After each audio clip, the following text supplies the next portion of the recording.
Buenos días, mi nombre es Valentina Carreño Rojas y les hablaré acerca del concordato en el régimen de insolvencia empresarial.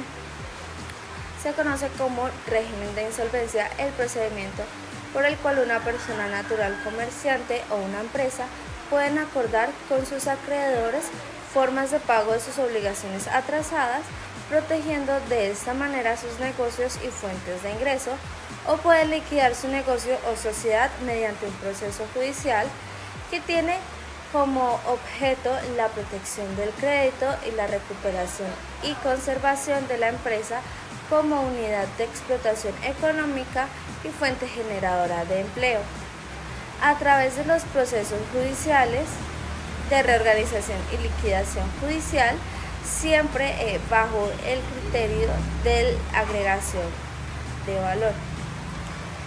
El régimen de insolvencia además propicia y protege la buena fe de las relaciones en las relaciones comerciales y patrimoniales en general y sanciona las conductas que les sean contrarias.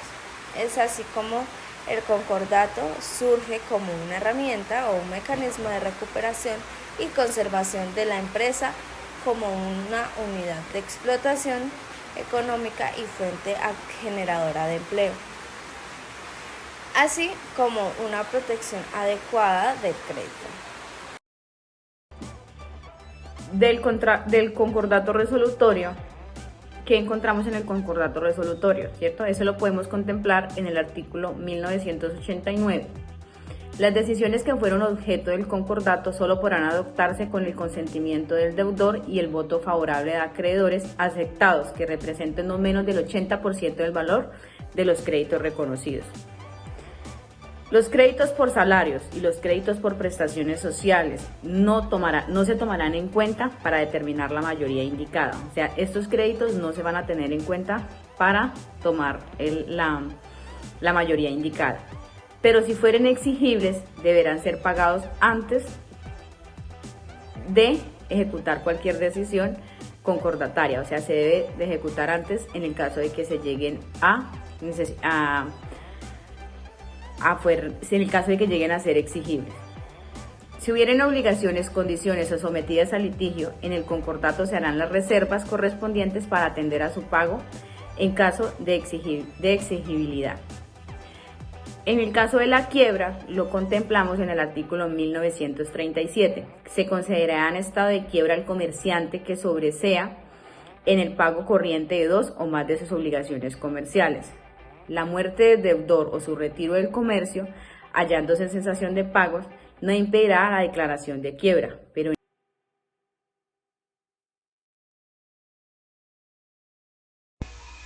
El concordato preventivo potestativo. Para hablar del concordato preventivo potestativo, primero hablaremos acerca de los concordatos para dar como una breve definición de lo que son. Esta figura básicamente le permite a las empresas con dificultad grave en el pago de sus pasivos llegar a un acuerdo con sus acreedores, pues con la finalidad de permitir la recuperación y la conservación de la empresa y de las unidades de explotación económica y también pues de la gente de las fuentes generadoras de empleo. Asimismo, lo que busca es proteger el crédito y a la vez trazar como unas reglas a las cuales pues se someterá el cumplimiento de las obligaciones insolutas a su cargo. Básicamente los concordatos tienen como finalidad pues lograr la recuperación de la empresa, la protección del empleo y la protección de los créditos. El concordato preventivo potestativo se aplica pues solamente para aquellas empresas que no se encuentran vigiladas por ninguna superintendencia, es decir, empresas pequeñas o empresas medianas. Se llama concordato potestativo porque una empresa que se encuentra sujeta a este trámite puede llegar a la quiebra sin necesidad pues de tramitar previamente el concordato, mientras que las empresas que se encuentran sujetas a un trámite obligatorio están, valga la redundancia, en la obligación de tramitar primero el concordato antes de llegar a una quiebra, sin importar pues desde que el inicio se sabe que la empresa pues no tiene una recuperación alguna. La causa principal pues para poder iniciar estos concordatos básicamente pues es la imposibilidad de poder cumplir con las obligaciones mercantiles o el temor razonable de llegar a dicho estado. El concordato potestativo se tramita pues ante un juez civil y debe ser solicitado pues por el empresario que deba de cumplir pues con las obligaciones que se encuentran relacionadas en el registro mercantil y la contabilidad de los negocios. Para poder tramitar estos concordatos o este concordato se tienen como varias etapas. La primera de ellas es donde los acreedores pues presentan los créditos ante el juez para que éste los reconozca o los niegue. Una vez se hayan reconocido los créditos, pues se realiza como la primera audiencia en la cual se reúnen pues los acreedores, la empresa deudora y el juez para poder tratar de encontrar como una fórmula de pago a esas obligaciones. Si se logra pues ese acuerdo entre todos, el concordato se celebra y el trámite judicial pues termina. Sin embargo, pues si en esa primera etapa no se logra un acuerdo como tal, se inicia otra etapa denominada de calificación y graduación de los créditos, en la cual pues el juez determina como el orden para el pago de los créditos y la cuantía final por la que se van a pagar.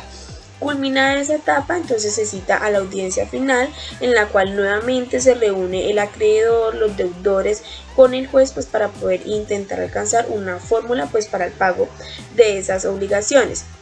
Si ese acuerdo se logra pues en esa reunión, la empresa pues si ese acuerdo no se logra en esa reunión, entonces la empresa queda sentenciada, por decirlo así, a la quiebra. Pero si el acuerdo se logra, entonces se celebra como esta operación exitosa, por decirlo así, y la empresa pues tendrá como la oportunidad de recuperarse. Las consecuencias pues de la llegada a un concordato siempre resultan menos graves que las consecuencias pues de llegar a una quiebra, puesto que el concordato siempre está como orientado a mantener viva la empresa y con mira pues de facilitar también pues la recuperación de la misma. Adicionalmente, esta medida busca darle como seguridad a los acreedores y garantizarles como una igualdad frente a las fórmulas de pago. Referente a las fórmulas de pago, pues sea la fórmula finalmente aprobada, siempre hay una fórmula estipulada como la primordial, y es que primero se deben de pagar lo que corresponde pues a salarios, prestaciones sociales de los trabajadores y al fisco. Después se paga las deudas de los acreedores pues con garantía real, de manera subsiguiente pues se le paga a los demás y finalmente se debe pagar pues a los socios que sean acreedores. Cuando cuando se celebra el concordato, pues no se declara pues la disolución de la empresa, por decirlo así, sino que la empresa sigue funcionando de una manera ordinaria, que es en sí lo que se busca con la celebración de los concordatos. Es decir, que los directivos pues no son removidos de la administración a menos de que hayan cometido pues algún delito grave. Asimismo, pues la junta directiva y la asamblea general de los accionistas pues puede continuar con sus funciones como le corresponden. Algo para recordar también de este tipo de concordatos es de que una vez se haya admitido el concordato, pues los procesos ejecutivos que se llevaban contra la empresa pues se deben de suspender y remitir al juez correspondiente.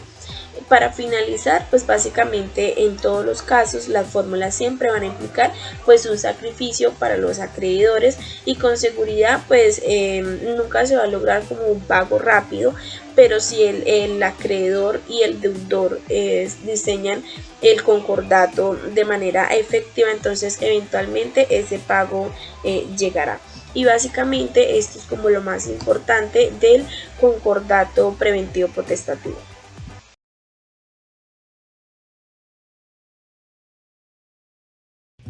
Acuerdos de reestructuración. Un acuerdo de reestructuración consiste en una negociación que se celebra entre una empresa y sus acreedores, con la finalidad de subsanar las deficiencias en los medios de pago para con los mismos. Tiene como finalidad subsanar y corregir las deficiencias que se tienen entre los medios de pago y las operaciones de las empresas para con los acreedores. mediante la intervención de un promotor con funciones amigables. Finalmente, el acuerdo de reestructuración lo que debe propender es por diseñar un plan o una metodología integral de pago que se ajuste a las necesidades y capacidades actuales de la empresa y que pueda satisfacer las necesidades y los requerimientos de los acreedores. Ser objeto de un acuerdo de reestructuración las sociedades comerciales, las sucursales de entidades extranjeras, las entidades sin ánimo de lucro, las empresas unipersonales, las entidades de carácter público, las sociedades de economía mixta y las entidades territoriales. Por su parte, no pueden ser objeto de un acuerdo de reestructuración las personas naturales, los patrimonios autónomos, las personas jurídicas vigiladas por la Superintendencia de Economía Solidaria, las personas jurídicas vigiladas por la Superintendencia Bancaria y por último, las bolsas de valores. Por su parte, el trámite de esto se realiza ante la respectiva superintendencia que ejerza las funciones de vigilancia y control cuando se trata de entidades vigiladas por el Estado. Cuando se trate de sucursales de sociedades extranjeras, se realiza ante la Superintendencia de Sociedades. De igual forma, se realiza ante la Superintendencia de Sociedades cuando se tratan de economías mixtas o entidades públicas que no están sujetas a revisión por alguna otra superintendencia por parte del Estado. Ante el Ministerio de Hacienda y Crédito Público si se trata de entidades del orden nacional. Y por último, ante la Cámara de Comercio si se trata de sociedades comerciales no sometidas a vigilancia estatal. La solicitud de promoción del acuerdo la puede presentar el representante legal de la persona jurídica, uno o varios acreedores o la superintendencia que ejerce las funciones de vigilancia y control sobre la empresa. El acuerdo de reestructuración deberá constar por escrito y tendrá un plazo máximo de ejecución según se estipule en el mismo, sin que dicho plazo vaya en contravía de los plazos especiales determinados por la ley para el cumplimiento de algunas acreencias, o sin que éste vaya en contravía de acuerdos temporales realizados a nivel laboral en las ejecuciones de la empresa misma. Una vez iniciado el acuerdo, se designará una persona natural que actuará y hará las veces como promotor en el mismo. Los promotores serán parte activa del acuerdo de reestructuración y podrán opinar y tener injerencia en temas contables, legales, administrativos, financieros y los demás que se requieran, para lo cual podrán contar también con la ayuda de peritos especializados en esta labor. Los peritos y promotores que lleguen a intervenir en el acuerdo de reestructuración están bajo la obligación legal de confidencialidad respecto a información sensible que tenga que ver con la empresa, el obligado o los acreedores. Una vez iniciado el acuerdo de reestructuración, bajo la misma fecha en que se designará el promotor, la empresa deberá colocar en sus oficinas en un lugar visible durante los 5 días siguientes al nombramiento del promotor el aviso que informe acerca del inicio del acuerdo de reestructuración.